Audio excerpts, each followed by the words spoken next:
How many of you wait until you get high before you release? How many wait or go high to release? There's your problem. You're not doing it. What are you doing? You're wanting to feel good, so you wait until you get down, and then you release to feel good. And because you only want to feel good, that one release can make you feel good, and that's it. The time being. Until you feel not good again. You release again to feel good again. Thereby dragging out the whole process.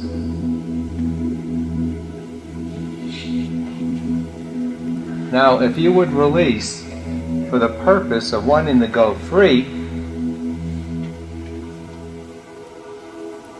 then it would take you months to clean out all the garbage.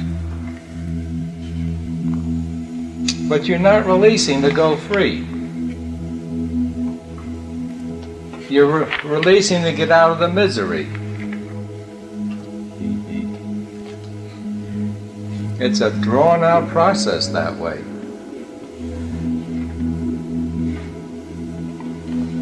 In the beginning, you have no choice. You're so bogged down in heaviness and misery, you need the incentive to get out of the hell to cause you to release.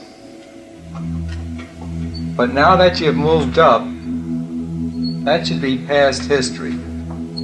The reason for releasing should be to go free.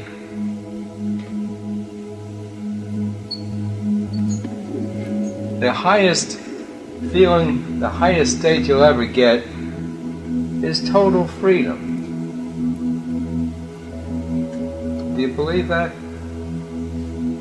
Okay, so why don't you go all out for the highest state and go free? Because you're holding on to the heavy state, which equals ego.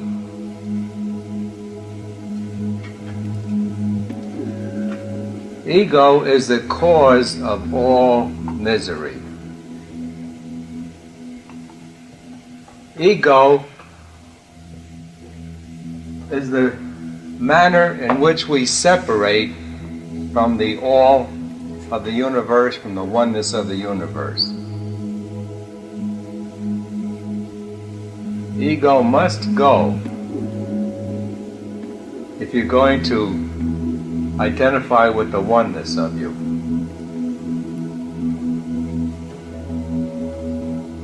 Ego is a compilation of all the ag-flap. You start from being the all to putting a fence around you called I, Lester, I, your name. By setting up a mind, which is only the sum total of your thoughts, feelings,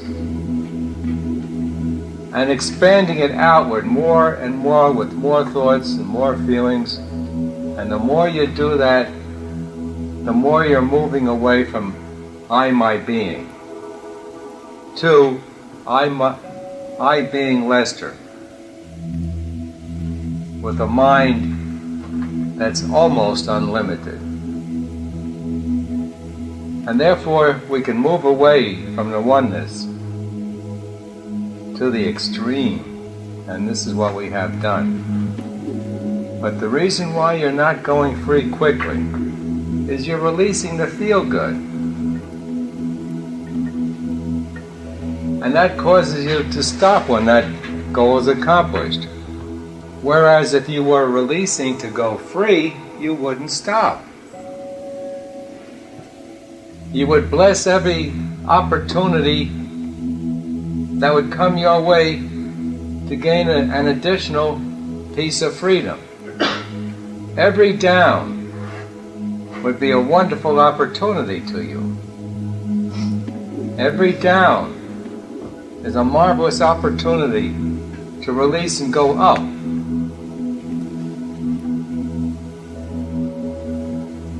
You're not falling into the later steps of the 6 steps because you're missing the number one thing, wanting to go free, and replacing it with wanting to satisfy the ego,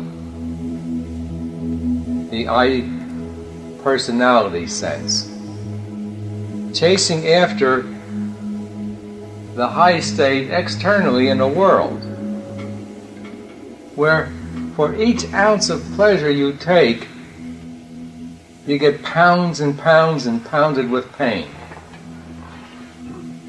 This is so obvious if you just look at it. The things that you thought were most pleasurable in life have given you the agonies, the greatest agonies.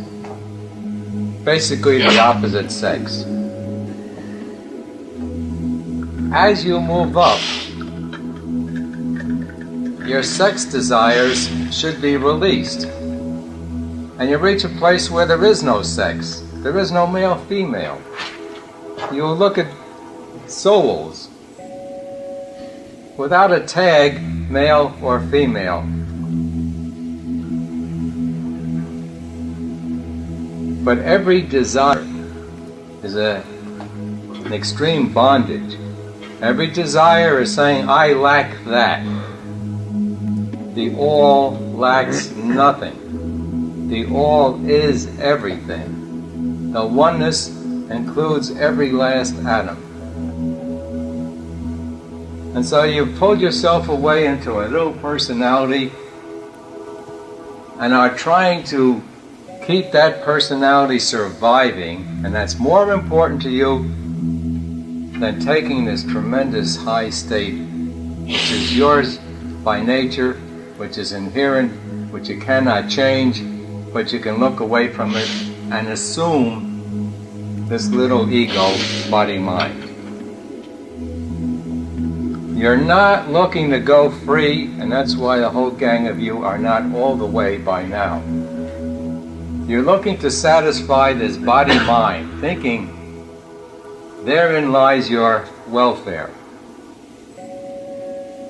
And every day it's proven to you that your welfare does not lie there. You never win.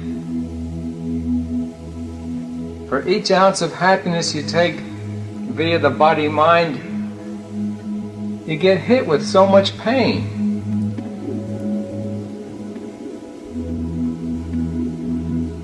Every thought has a certain amount of pain to it. Why? It pulls your attention away from your beingness. When your mind is quiet, you're in the most wonderful place there is.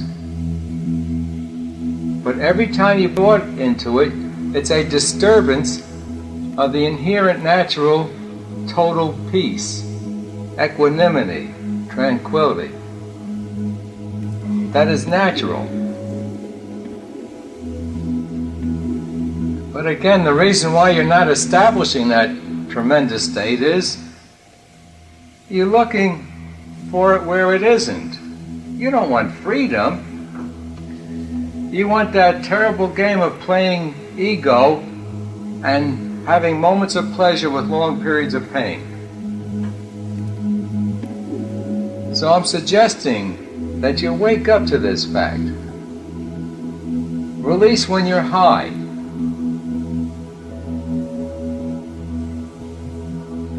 That ought to be put down in your notes with big caps. Release when high.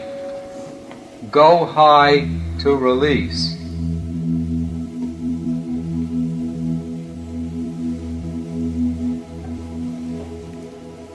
Everyone has exactly what he or she wants in the sum total of our wanting.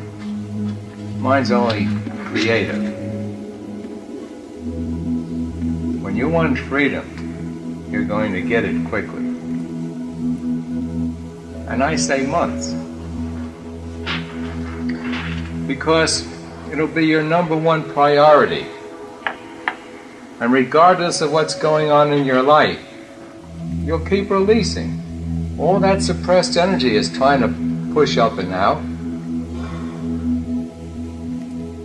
And you're trying to hold it down.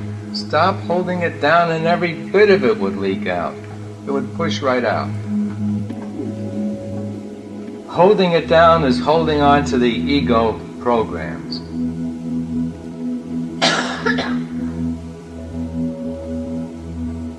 You've got to recognize that first you want to be a limited ego. Then you've got to accept that that isn't it.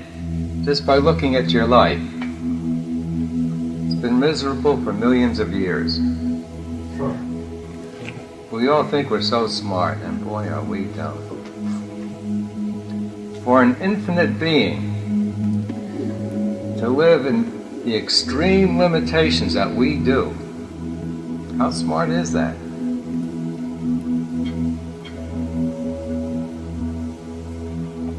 But that smartness that we feel and think we are is subconsciously knowing our beingness. And the dumbness is forgetting that. That it is our beingness that is omniscient and smart. So we must get to the place where we identify all the time with our beingness. And when you do that, you see the mind-body world as an out-projection of your mind that you set up. And so what will be your attitude.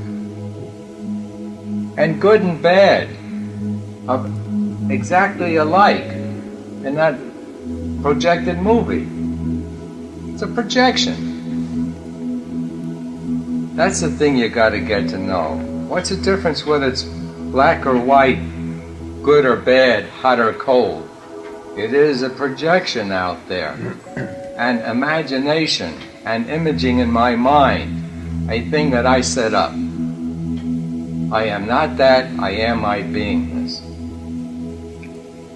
When you identify with your beingness, the mind matters not, because you know it for what it is. When you identify with your beingness, the mind and all its garbage matters not, because you know the mind for what it is.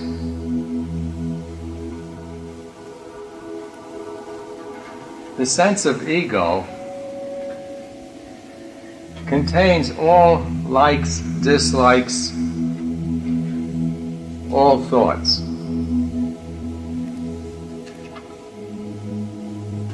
You must get your attention off it and put it on your beingness, which is there all the time.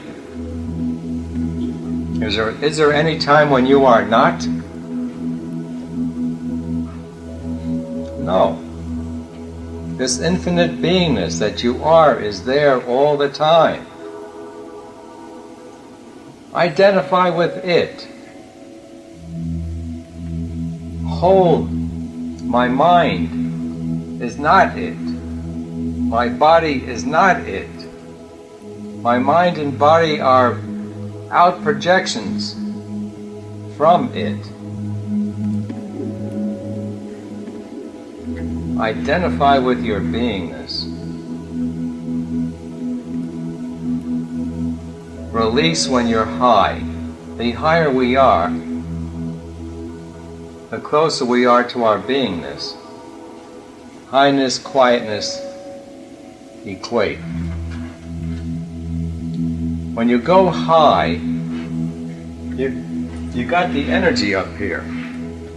Here you have the least energy. In apathy, you've thrown in the towel. Up here, you've got the highest energy. So move up into this area and then dig for the fear of dying. Down here, you're drowning in it and you cannot let go. Up here you can confront the fear of dying. And when you get that out, mostly, you can clean out the remaining relatively easily. Aim to go up here to release from. If I would have said these things to you some time ago, it would have been meaningless. Because you're so drowning in your ag flap, you just can't see straight. The only thing you see is the ag flap. But every one of us has moved up into this area, knows what it's like, can put ourselves there, and then dig down deep and confront the fear of dying, the insecurity, the fear of living. And by so doing, you'll get rid of all fear. Fear is not natural. What does an eternal being have to fear? About dying especially.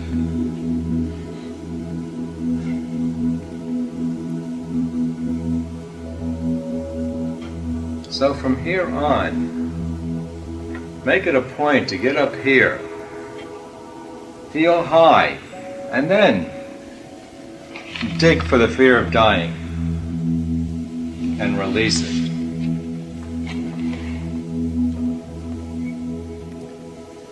Your point of focus shifts from body-mind just onto beingness only. You stop thinking about whether this chemical or that chemical is going to do this or that to me. You don't think, am I going to get approval or control? No matter what anyone says to us, it does not hurt us, because we are infinite beingness. How can what someone says interfere with that? They cannot.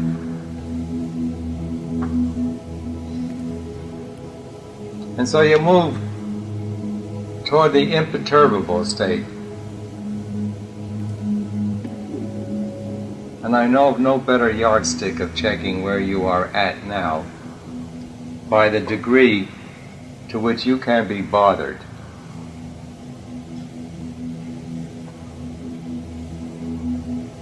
Move to that place where no one and nothing can bother you anymore.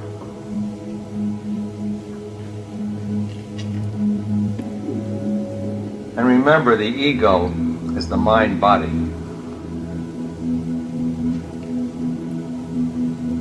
And the mind has to be quieted, and then you identify only with your beingness, and that's the ultimate state.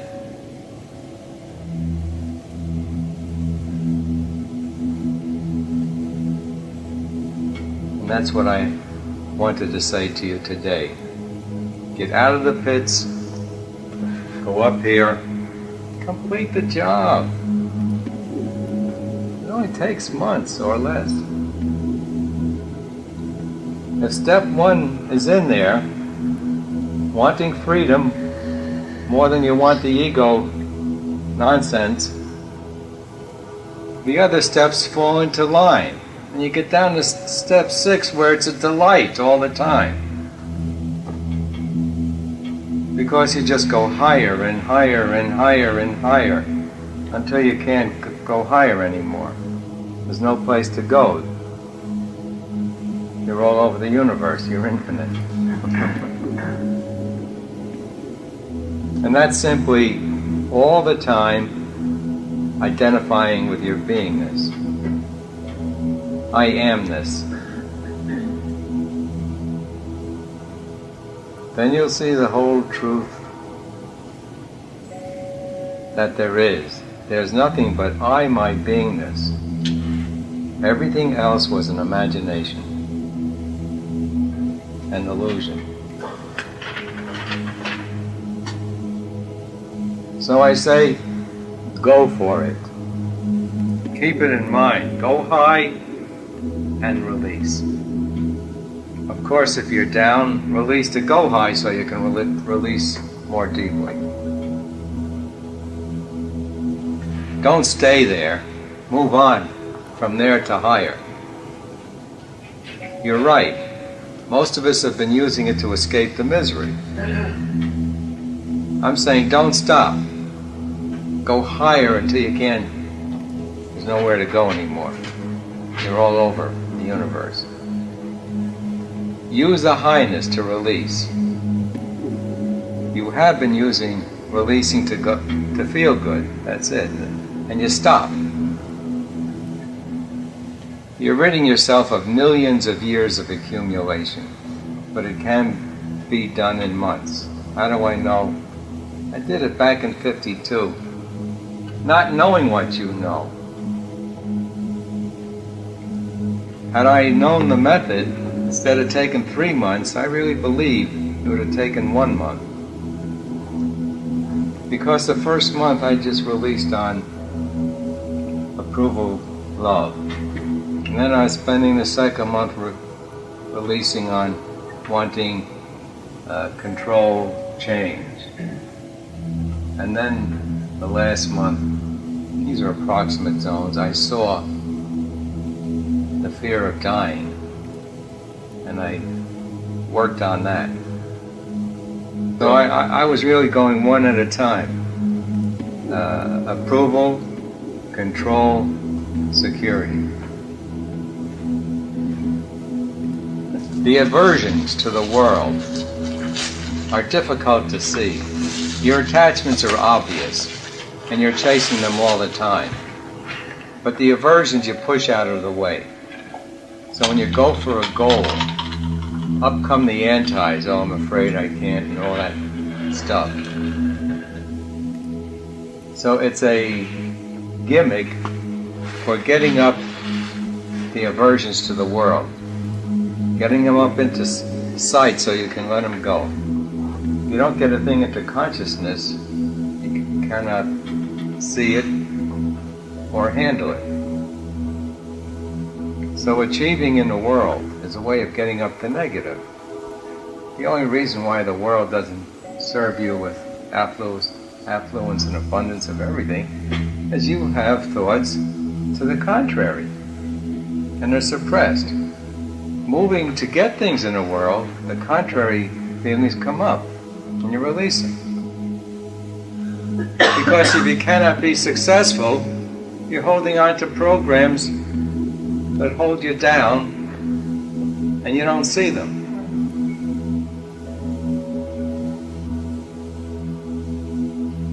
That which you don't like, don't want to see, don't want to be. You want to avert it. That which you want to avert. And the opposite side is attachment. That which you want to hold on to. Those are two big words, attachments and aversions. They keep us bound. If you are the all, how can you have an attachment or an aversion? There's nothing apart from you.